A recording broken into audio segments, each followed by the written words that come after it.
These each have been taken now by the two sides, although it's only 5-5 because they've actually missed one each, of course. So it won't be long before the goalkeepers are called upon to take penalties as well at this rate.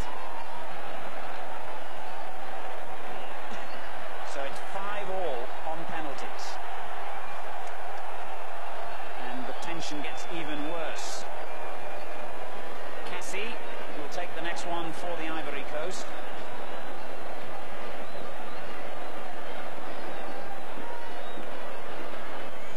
Another player who came into the game in the second half as a substitute.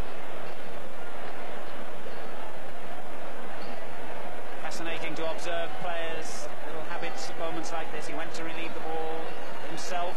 He wants to be absolutely sure that it's placed where he wants it placed, not where the referee wanted it. So Cassie to put Ivory Coast back in front, and he has. These penalties are dangerous, right down the middle and high, but into the roof of the net it went, and the Ivory Coast take a 6-5 lead. I thought for one awful moment out, he ballooned that right out over the bar. It's nice to see the net bulging with it. The relief must be immense for a player who, as Martin so graphically says, has to come all the way from the halfway line. That must seem like the walk of the condemned man from his cell to the gallows, and then going back. I would think they skip back. Amar waits and wonders what kind of a walk back he's going to have. Remember, if he misses this, Ghana have lost the trophy. He hasn't missed it. It's 6-6. The drama goes on. Well, it's very rare you see so many successful penalties in a game, or rather in a shootout as this. We're now down to the 8th penalty for each side.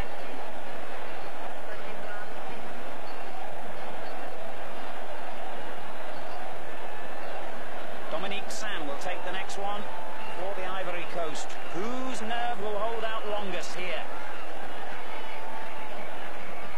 They're trying to look calm.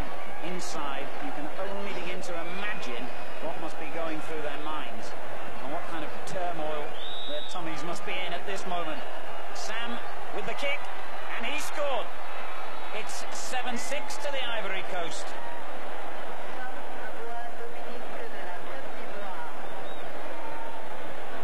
Absolutely unbearable.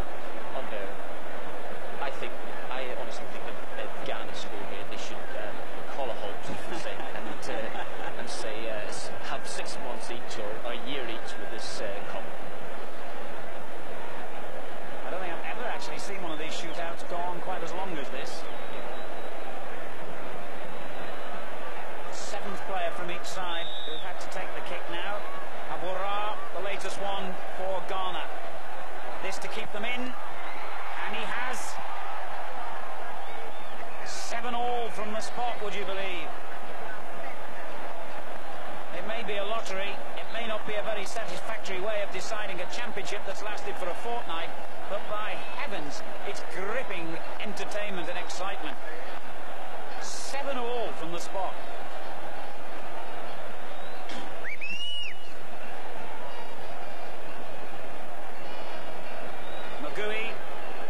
The little man from midfield for the Ivory Coast, faces the next penalty.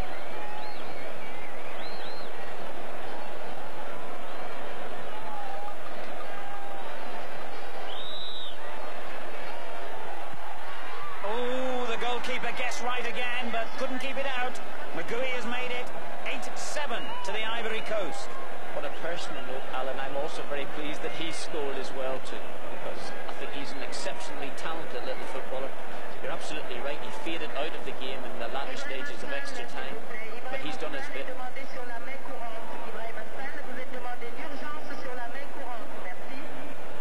Well, the next man facing the agony here is Emmanuel Ampere, and remember, presumably, we're now down to the poorer of the penalty takers. Obviously the sides put their best penalty takers in first. The 9th player now to face the drama from the spot. This to keep Ghana in with a hunt, and he has. 8-all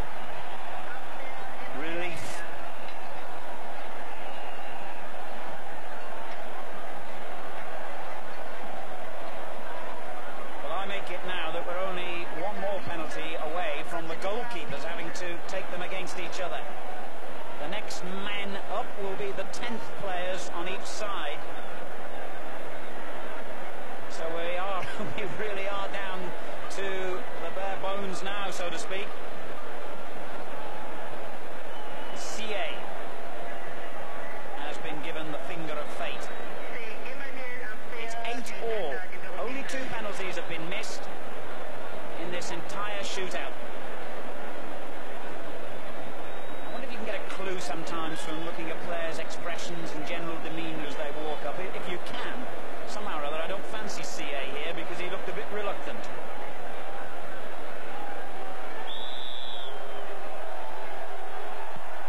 I was wrong. He hit it well enough. And Ivory Coast go into a 9-8 lead.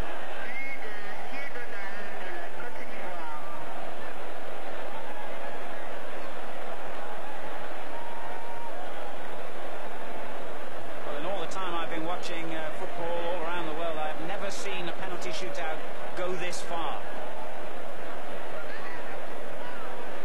Polly, who missed in the opening stages of the 90 minutes, one of the better chances of the game, must accept this chance from 12 yards out.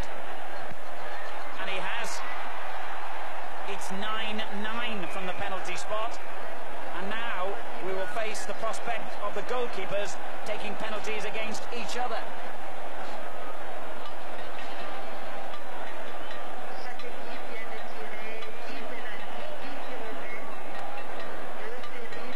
And remember, if we still can't separate them after this, they've got to go back to the beginning and start all over again with the penalty takers. Nobody wants to take their hand off the trophy here. Guameni will face his opposite number, Ansar, to make it 10-9, and has done for the Ivory Coast. He doesn't look all that happy. He's just scored a terrific penalty. Camaraderie between goalkeepers. To say that it gets down to this affair, well, lads, just let it in for me, please. We could be up to a little bit of history here, though. Ansar, the goalkeeper, must score against his opposite number, and he has scored. It's 10-10. I do believe he toe-poked that one into the corner. Well, they might have to find an extra day for this tournament, the way things are looking. 10-10. And I'm sure the players are a little bit confused as to what happens next now. This is new territory for me as a commentator as well. I don't know whether you have to go back to the exact order of your original 5 penalty takers. I think you do. But I've never seen this happen before. 10-10 on penalties.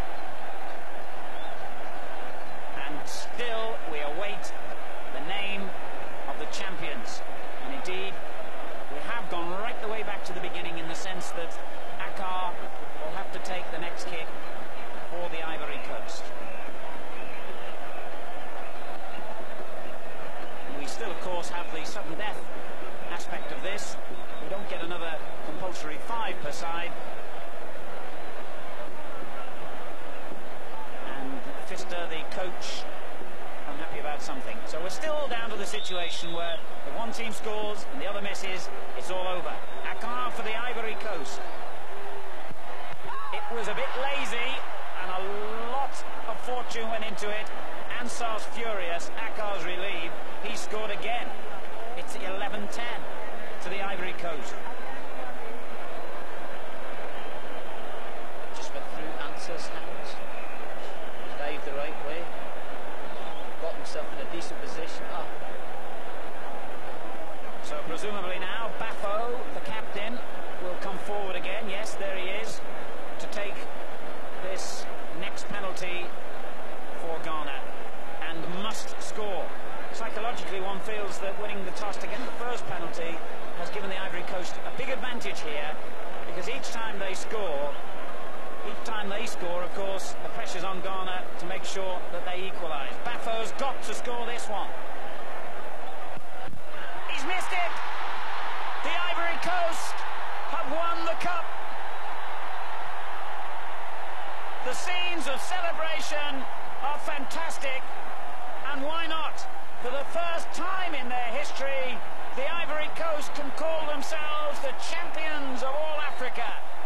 By 11 goals to 10 in the penalty shootout, they have beaten the champion of all champions, Ghana, and history has been made here in Dakar. Bafo's missed penalty has brought